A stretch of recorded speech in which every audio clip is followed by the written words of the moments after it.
ప్రపంచవ్యాప్తంగా Baahubali the conclusion mania మొదలైంది. ఇప్పటికే తొలివారం అడ్వాన్స్ బుకింగ్ క్లోజ్ అయిపోయింది. రిలీజ్ డేట్ సమీపిస్తున్న కొద్దీ బాహుబలి 2ను ఎప్పుడెప్పుడు చూద్దామా అని ప్రేక్షకులు ఎదురు చూస్తూ ఉన్నారు. బాహుబలిని కట్టప్ప ఎందుకు చంపాల్సి వచ్చింది అని మదిని తొలుస్తున్న ప్రశ్నకు సమాధానం వెతుక్కోవడానికి ప్రేక్షకులు తహతహలాడుతున్నారు. మన దేశంలోనే 1000 కోట్ల రూపాయలు వసూలు చేసి చరిత్ర సృష్టించడానికి కారణమయ్యే ప్రధాన అంశాలు ఇవే.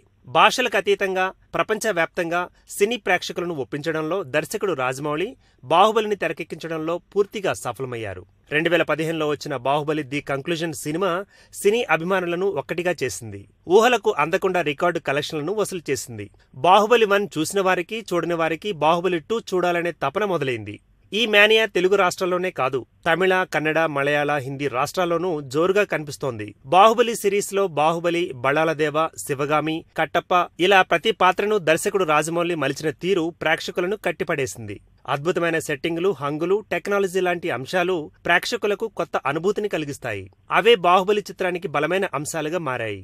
ఇలాంటి అంశాలన్నీ భారీ కలెక్షన్లు సాధించడానికి దోహదపడుతున్నాయి. సమకాలీన దర్శకుల్లో గొప్పగా కథ చెప్పడంలో రాజమౌళిది ప్రత్యేకమైన శైలి. యాక్షన్ను మేళవించి పౌరాణిక చిత్రాలు, చారిత్రక సినిమాలు రూపొందించి మాస్ ప్రేక్షకులను ఆకట్టుకోవడంలో రాజమౌళిదే అందివేసిన చెయ్యి. సినిమాను గ్రాండ్ గా, రిచ్ గా తీయడంలో ఆయనను మించిన వారు ఎవరూ లేరు. ఇవన్నీ ప్రేక్షకుడిని మరోమారు ఆలోచించకుండా థియేటర్కు లాక్కొస్తాయి. బాహుబలి ది కంక్లూజన్ ప్రపంచవ్యాప్తంగా దాదాపు 9,000 థియేటర్లలో విడుదలవుతోంది. ఇంత మొత్తంలో ఒక ప్రాంతీయ చిత్రం విడుదల కావడం సినీ చరిత్రలోనే ఇది మొదటిసారి. దాంతో బాహుబలి మొదటి రోజునే సుమారు 70 కోట్లు ఉండే అవకాశం ఉంది. ట్రైలర్ను దాదాపు 100 కోట్ల మందికి పైగా చూశారంటే సినిమాను ఇంకా ఎక్కువ మంది చూడడం ఖాయం.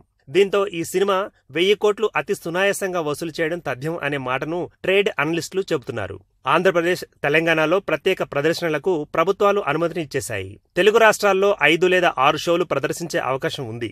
ఓ తెలుగు సినిమా సింగిల్ థియేటర్లో ఒకే రోజు ఇన్ని షోలు ప్రదర్శించడం ఇదే తొలిసారి. ఇవన్నీ కలెక్షన్లు పెంచడానికి దోహదపడతాయని చెప్పడంలో సంశయం లేదు.